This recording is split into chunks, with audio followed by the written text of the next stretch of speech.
Ayuda, Donnie, paborito daw ang moments na sila lang dalawa ng nobya. Kanyang sinabi sa isang interview, tinanong kasi siya kung ano ba ang favorite moments niya. Say ng aktor, pag kami lang dalawa ni Bea, kasi may oras na tumatakbo kami dalawa to relax, lumayo sa mundong maingay na ito, na gusto lang namin magpahinga.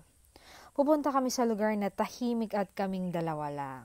Doon nga namin napapag-usapan ang aming future at doon rin namin nasasabi ang mga gusto naming sabihin sa isa't isa.